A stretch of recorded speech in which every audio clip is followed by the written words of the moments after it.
และนี่คือแผนเทรดที่เขาได้เข้าไปเมื่อวานและค่อยได้ส่งลงในกลุ่มซึ่งถือว่า GP 2แผนเขาจะมารีแคปเบิ่งว่าค่อยวิเคราะห์กราฟแบบใดในส่วนของตอนที่ราคามันขึ้นในช่วงค่ำคืนที่เฟดเปิดการว่าคงดอกเบี้ยไว้เฮ็ดให้ราคาทองคำเนี่ยค่อนข้างขึ้นไปสูงแต่ว่าในช่วงเข้าเนี่ยเขาบ่ได้เทรดนะหลายคนที่เทรดก็ถือว่ามีกำไรมหาศาลแต่ช่วงนี้ค่อยนอนแล้วบ่ได้เทรดแต่ค่อยกลับมาเทรดแผน buy และแผน sell หลังจากที่กราฟเกิดโครงสร้างเป็นที่เรียบร้อยซึ่งก่อนหน้านั้นเราก็จะเห็นว่าราคาของทำแฟม15เนี่ยมันได้เกิดการบอสลงไปนะมันได้เกิดการบอสลงไปแล้วหลังจากที่มันบอสลงไปมันก็ได้เกิดการ change of character เป็นที่เรียบร้อยเนาะมันได้เกิดการ change of character ขึ้นไป15นาทีมันได้เกิดการเปลี่ยนแปลงโครงสร้าง change of character ขึ้นไปหลังจากที่มันเกิดการ change of character ขึ้นไปแล้วเนาะสิ่งที่เราเห็นเราจะมาวิเคราะห์แผน buy คือเราจะมาวิเคราะห์อยู่ในโซนใดและวิเคราะห์แบบใดเขาเทรดแนวใดซึ่งเราก็จะเห็นว่าในโซนที่อันว่าตอนที่ราคาจะขึ้นไปเนี่ยราคาได้ลงมาแล้วก็ลงมาแล้วก็ลงมาทีนี้มันได้เกิดการ break อันว่าเปลี่ยนแปลงโครงสร้างในกรอบทำเฟรมย่อยนี้ขึ้นไปเนาะมันจะเริ่มต้นจากการเปลี่ยนแปลงโครงสร้างในกรอบทำเฟรมย่อยก่อนซึ่งอยู่ในโซนนี้ถือว่าเป็นโซนที่ราคาได้เกิดการaccess ขึ้นไปมันมี supply อยู่เนาะมันมี supply อยู่ supply ล่าสุดก็คือ supply กรอบนี้เนาะsupply กรอบนี้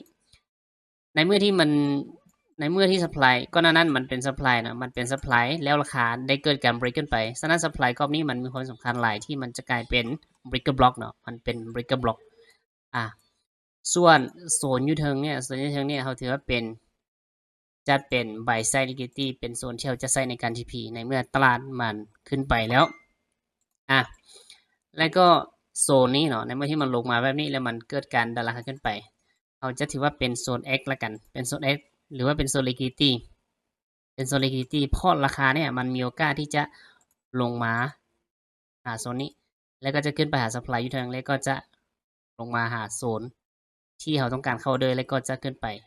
TP ยูรุมกราฟมันจะเคลื่อนที่แบบนี้เนาะการวิเคราะห์ซึ่งว่าการที่เราจะหาโซนที่เขาเดินแล้วได้ไปไซด์เลยเขาจะวิเคราะห์แบบไหนหลักการของค่อยเขาจะวิเคราะห์แบบไหนซึ่งเขาจะย่อมาในเฟรมย่อยอาจจะ5นาที3นาทีแล้วก็1นาทีเป็นเฟรมย่อยที่ค่อยใส่เนาะในเมื่อที่เขาย่อมาในเฟรมย่อยเขาจะมาหาอย่างเขาจะมาหาดีมันโซนที่มันติดอยู่ในกรอบของเฟรม5นาทีนี้อันนี้จะเป็นดีมันโซนใน5นาทีฉะนั้นถ้าหากว่าเขาอยากเห็นชัดเจนที่สุดเขาจะย่อมาในเฟรมใดเขาก็จะย่อมาในเฟรมย่อมาในเฟรม3นาทีนะในเฟรม3นาทีการวาดโซนเนี่ยเขาจะวาดแท่งเทียนนี้เลยจะวาดแท่งเทียนสีแดงนี้เลยและก็จะย่อมาในเฟรม1นาทีฉะนั้นเขาจะทีนี้เขาจะลบเฟรม15นาทีออกไปเพราะมันกว้างโพดดีมานด์ของ15นาทีออกไปเพราะมันกว้างโพดแล้วในเมื่อที่ค่อยเข้ามาที่ในเฟรม1นาทีแล้วสิ่งที่ค่อยเฮ็ดก็คือค่อยจะเฮ็ดอย่างค่อยจะเห็นถึงดีมานด์ใหม่ดีมานด์ใหม่ที่มันสร้างขึ้นก็คือดีมานด์กรอบนี้เนาะดีมานด์ใหม่ที่มันสร้างขึ้นฉะนั้นเนี่ยระหว่างกลางของดีมานด์โซนนี้มันยังบ่ทันใช้งานเทื่อดีมานด์โซนนี้มันยังบ่ทันใช้งานเทื่อเราจะเห็นว่าอยู่ในกรอบระหว่างกลางเนี่ยมันจะมี2แท่งเทียนที่อันว่าเป็นทางแท่ง Eden Block Breaker Block เนาะแท่ง Breaker Block แท่งนี้ในเมื่อที่มันลงมาแล้วมันก็ break ขึ้นไปฉะนั้นในโซนนี้ค่อยมองว่ามันมีความสำคัญหลายระหว่างในโซนนี้เนาะมันจะมีอย่างมันมี FVG เด้มันมี FVG อยู่ในกรอบนี้และอีกอย่างมันจะมีต่อ2แท่งนี้เนาะอันนี้จะเป็นการ verify zone ที่เราจะได้ออเดอร์แบบไปไซส์ที่สุดเลยแล้วเมื่อที่มันขึ้นไปเราสังเกตเห็นมันขึ้นมาปุ๊บมันลงมามันลงมา retest และมันก็ลงต่อนี่เหมือนกับว่าเป็นแนวฮับเนาะและมันหลังจากที่มันลงต่อปุ๊บมันขึ้นมาปุ๊บและโซนเนี่ยมันลงมาหาโซนนี้มันยังบ่ทันได้ลงมาหาโซนนี้จึงขึ้นไปฉะนั้นเราจะใช้โซนเส้นสีเหลืองเป็นโซนเข้าออเดอร์ เข้าออเดอร์เรา refine zone มาจากทำเฟรม15นาทีนะแล้วทีนี้เราก็จะย่อมาในทำเฟรม15นาทีขึ้นย่อมาในทำเฟรม15นาทีขึ้นในเมื่อที่เราได้โซนที่เราจะเข้าออเดอร์ละอยู่ในโซนราคา4029อยู่ในโซนราคา4029และอีกแผนที่เขาได้เข้าไปก็คือค่อยได้เข้าแผนเซลล์เนาะเอาย่อมาในทำเฟรม3นาทีหลักๆถ้าหากว่าเป็น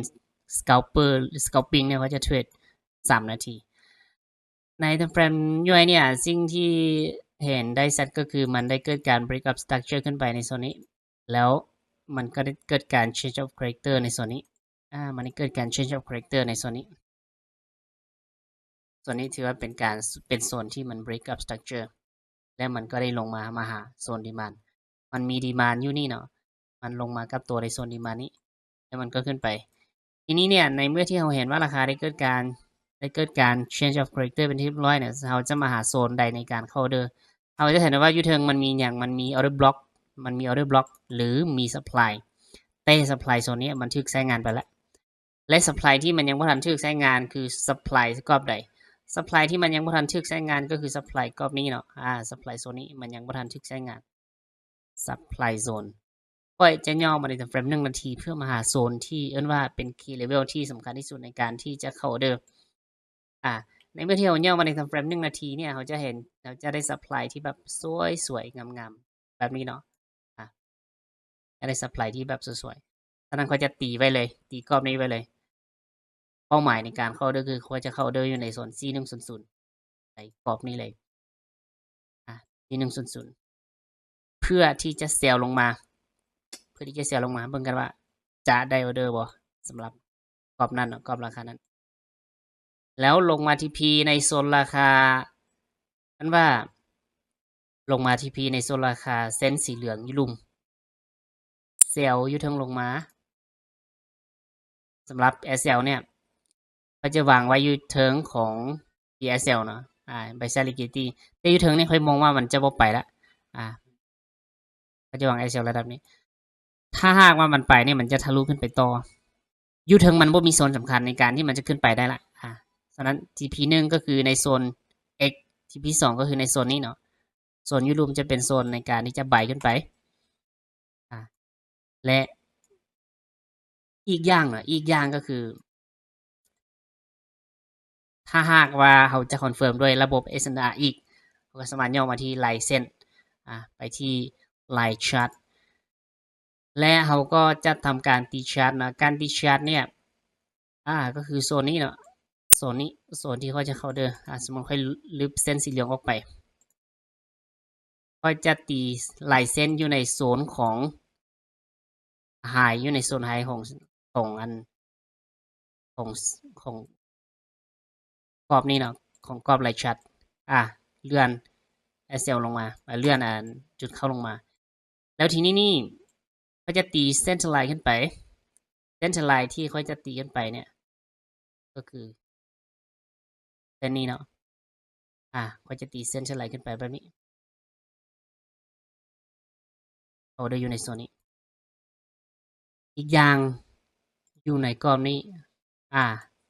อยู่ในกรอบนี้ก็สามารถตีเส้นไลน์ขึ้นไปแต่ว่าหลักๆเนี่ยการตีเส้นไลน์ที่ถูกต้องนะคือการตีแบบนี้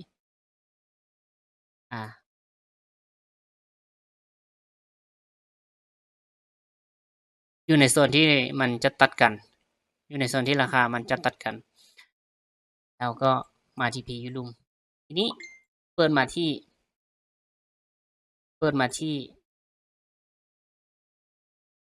กราฟเชิงเจียนอยู่ในโซน X เนาะโซนนี้ถือว่าเป็นโซน X เป็นโซนที่เราจะใช้ในการนั้นว่าเข้าออเดอร์และอีกอย่างเนาะอีกอย่างอยู่ส่วนรวมเราสามารถตีได้บ่ตีได้เช่นกันโดยการที่ค่อยย่อมาในทำแรงสมาร์ททีและค่อยก็ไปที่ไลท์ชาร์ตและจุดที่เขาจะตีก็คือ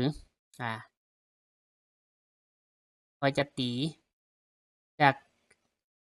จากสวิงนี้ขึ้นไปสวิงนี้มาหาสวิงนี้แล้วก็ลากขึ้นไปนะค่อยตีจากจุดนี้มาหาจุดนี้แล้วก็ลากขึ้นไปลากขึ้นไปแล้ว อยก็ลากโซน X นี้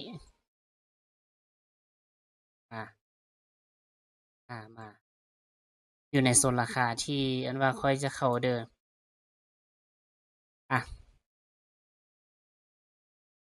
อีแบบนี้เนาะเส้นสีเหลืองนี่เป็นโซนเป็นเส้นที่ค่อยต้องการที่จะเข้าเด้อสมมุติค่อยตีหลวงนี้มาซะตีแบบนี้ซะมันจะได้โซนที่มันตรงกับการที่โซนที่ค่อยจะเข้าซื้อค่อยจะเข้าเด้อซื้ออยู่ในโซนที่2เส้นมันตัดกันอยู่ในกรอบนี้2029ระหว่างราคา2029หา2030ขึ้นไป TP อยู่ในโซน buy side liquidity หรือว่าถ้าเราอยากแบบ TP ให้มันสูงขึ้นอีกนิดเราก็สามารถที่จะเบิ่งว่าจุดหายอยู่ฝั่งใดเนาะลายเส้นอยู่กรอบนี้แล้วก็อยู่แถวๆย่อมาใน time frame ย่อยอีกนิดนึงเพื่อที่เราจะเห็นถึงจุดที่มันค่อนข้างที่จะสวยๆก็คือโซนเดียวกันให้เลยเนาะโซนเดียวกันฉะนั้นเนี่ยจะเปลี่ยนมาในส่วนของกราฟเส้นจะเปลี่ยนมาในส่วนของกราฟเส้นสำหรับ Excel เนี่ยเขาจะวางไว้อยู่ที่ 1,000 จุดเขาจะวางไว้อยู่ที่ 1,000 จุดเพราะจังไรก็ตามนี่มันจะต้องไปแบบนี้อยู่แล้วเนาะถ้ามันตรงกับระบบที่เขาใช้เนี่ยมันจะเน้น RR เป็นหลักมาเบิ่งว่าจะกราฟมันจะไปตามที่ค่อยวิเคราะห์บ่โอเคถือว่าที่แผนนี้กราฟได้ขึ้นมาทำการเก็บออเดอร์แล้วก็ลงไปแต่ว่าแผนนี้ในการที่ค่อยวาง GP ก็คือในโซนราคา4057 4057โอเคและนี่คือแผนที่ค่อยได้เข้าเทรดเมื่อวานเนาะแผนเทรดที่ค่อยได้เข้าเทรดเมื่อวานไปไซคลิปนี้เป็นเพียงการมาแบ่งปันมารีแคปออเดอร์และการมาแชร์เทคนิควิธีการที่ค่อยวิเคราะห์ให้ทุกคนได้เบิ่งซื่อๆเนาะบ่แม่นการชี้นำหรือว่าสักส่วนลงทุนใดๆการเทรดเนี่ยมันมีความเสี่ยงสูงที่อาจจะเฮ็ดให้เจ้าหมดตัวเลยก็ได้ฉะนั้นการที่เจ้าจะเทรดหรือว่าเจ้าจะศึกษาเจ้าก็สามารถที่จะศึกษาได้และเทรดด้วยเงินเย็นอีกอย่างก็ต้องยอมรับความเสี่ยงให้ได้เนาะศึกษาให้เข้าใจก่อนที่จะตัดสินใจเทรด